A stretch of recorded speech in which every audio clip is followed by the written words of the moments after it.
नमस्कार दोस्तों। तो दी पॉलिटिकल मंत्रा के आज के ब्लॉग में हम बात करेंगे कि किसान आंदोलन जो अभी पूरे देश में एक हाई लेवल पे चल रहा है एंड उसका देश पे क्या इम्पैक्ट हो रहा है एंड उसका रीजन क्या है एंड गवर्नमेंट क्यों नहीं पीछे हट रही है, इन सब का मेन जो रीजन है हम जानेंगे। तो पहला स्टार्ट करते हैं कि मतलब जो फार्मर बिल है जिसका प्रोटेस्ट हो रहा है वो है क्या। तो अभी तक ये हो रहा था कि गवर्नमेंट एक मिनिमम सपोर्ट प्राइस फिक्स करके रखी थी कि आप जो जो है अनाज उगाएंगे या कुछ भी करेंगे तो उसके लिए आपको इतना मिनिमम रुपीज़ में आप बेच सकते हैं। आप जो है मंडी में इससे ज़्यादा ही बेचेंगे, बट रियल में क्या होता है कि ऐसा होता नहीं है। मान लीजिए कोई किसान है, उसने उसने अपना गेहूँ उगाया एंड मान लीजिए गेहूँ का जो मिनिमम सपोर्ट प्राइस है 2,000 रख दिया है गवर्नमेंट ने। तो वो मंडी गया बट वहाँ पे देख रहा है कि ये तो यहाँ पे 2,000 में बिक ही नहीं रहा है जो गवर्नमेंट ने डिसाइड किया। वहाँ पे बहुत सारे बिचौलिए होते हैं। तो किसान को क्या होता है कि अपना गेहूँ जो है 2,000 की जगह पे लाइक 1,500 में बेचना पड़ रहा है, ये सब दिक्कत होता है।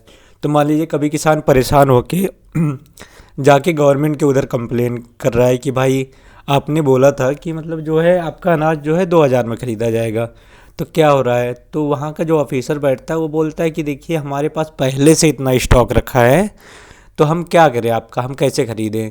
एंड क्या होता है कि फिर उसके बाद किसान किसी तरह से उसको मतलब समझा बुझा के वापस कर दिया जाता है। तभी जब वो बाहर निकलता है तो वहाँ पे आसपास लोग आके बात करते हैं, भाई देखो वहाँ पे तो आपका बिक नहीं रहा है, मंडी में आपको 1,500 मिल रहा है, हम आपको 1,700 रुपये देंगे, आप क्या है कि अपना अनाज बेच दो। तो किसान सोचता है कि इधर बिकने वाला नहीं है, मंडी में 1,500 मिल रहा है तो हम यहीं पे बेच देते हैं। तो क्या होता है कि वहाँ पे किसान जो है अपना गेहूँ 1,700 रुपये पर कुंटल बेच दिया और बेच के वो चला गया। बट वहाँ क्या होता है एक साठगांठ चलता है। जो वहाँ के नॉर्मल ऑफिसर होते हैं वो क्या है, अब उसका जो अनाज बेचा गया है उसको स्टोर करवाते हैं अंदर एंड उसका प्राइस रख लिखते हैं 2,000। एंड यहाँ से क्या होता है कि हर एक कुंटल पे 300 रुपये का मुनाफा कमा लेते हैं। तो इस टाइप का बहुत गंदा तरीके से जो है एक भ्रष्टाचार का मतलब काला कारनामा चल रहा है मंडी सिस्टम में जो एमएसपी के पीछे जो लोग कर रहे हैं। तो इन सब एंड गवर्नमेंट का भी ये भी लॉजिक है कि भाई हम कितना सामान खरीदें, आखिर में हम ज़्यादा खरीद भी नहीं सकते हैं, हमारे पास उतने रिसोर्सेज नहीं है, हमारे पास उतने पैसे नहीं है, हम उतना यूज नहीं कर सकते। तो हम क्या कर रहे हैं कि हम प्राइवेट प्लेयर का एंट्री करेंगे एंड वो क्या करेंगे आपसे डायरेक्ट जो है अनाज खरीदेंगे। तो इससे क्या होगा कि जो मंडी वाला सिस्टम है हम ख़त्म ही कर देंगे। तो आपको जो है बिचौलियों का जो है झंझट ख़त्म हो जाएगा। तो इससे बहुत सारे बिचौलिए लोग भी परेशान हैं, बट इसमें बहुत सारे प्रॉब्लम भी है कि मान लीजिए कोई अगर कंपनी है बड़ी, वो किसान से डायरेक्ट मान लीजिए सामान खरीद भी रही है, तो उसमें दिक्कत ये है कि मान लीजिए अगर बाद में कोई दिक्कत हो जाए कि मान लीजिए कॉन्ट्रैक्ट बेसिस पे कर ले कि ये पर्टिकुलर कंपनी है मान लीजिए 5 गाँव से सामान खरीद रही है एंड उस गांव के लोग ने अपना जैसे मान लीजिए गेहूँ उगाया एंड पर्टिकुलर कंपनी से कॉन्ट्रैक्ट है। बट क्या हुआ कि आफ्टर समटाइम्स वो कंपनी बोले कि जो आपका सामान है हमारे स्टैंडर्ड के हिसाब से फिट नहीं बैठ रहा है, तो अगर वो ना खरीदे तो किसान को किसान क्या करे। तो इसके लिए कोई लीगल जो है प्रोविज़न नहीं है, जो रूल है। तो किसान लोग इससे भी परेशान है कि भाई हमारा इससे तरह से तो शोषण हो जाएगा।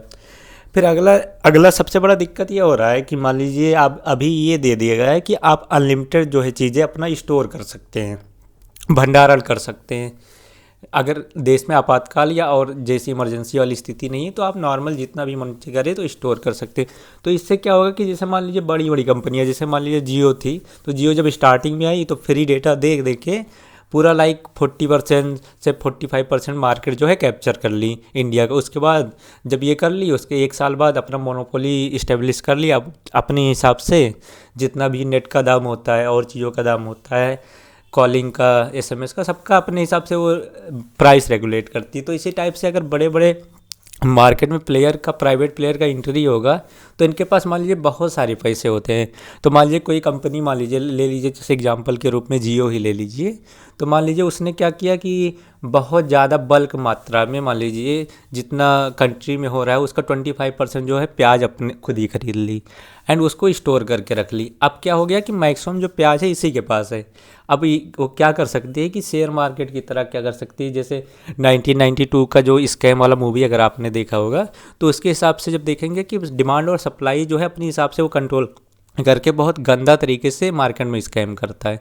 तो उसी टाइप से क्या होगा, ये बड़ी बड़ी कंपनियां होंगी, अपने हिसाब से वो डिमांड क्रिएट करेंगी, अपने हिसाब से सप्लाई क्रिएट करेंगी और अपने हिसाब से मुनाफा कमाएंगी।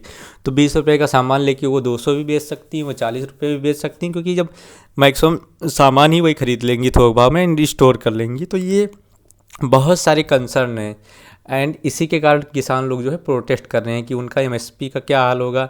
एंड अगर ये सब प्राइवेट प्लेयर का एंट्री हो रहा है तो गवर्नमेंट इंश्योर क्यों नहीं कर रही कि अगर उनका शोषण नहीं होगा। तो बहुत सारी चीज़ें इन्हीं को लेकर प्रोटेस्ट हो रहा है।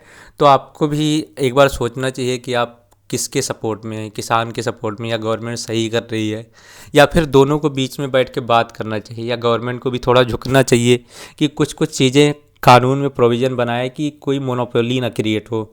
एंड किसान लोग को भी थोड़ा बहुत अपना मांग जो है थोड़ा सा ढील देना चाहिए कि नहीं, कि मतलब आप ये चीज़ें कर दीजिए, एकदम कंप्लीट रूप से बिल को वो मत करिए, क्योंकि गवर्नमेंट पूरा रूप से तो वैसे भी खरीदने वाली नहीं है।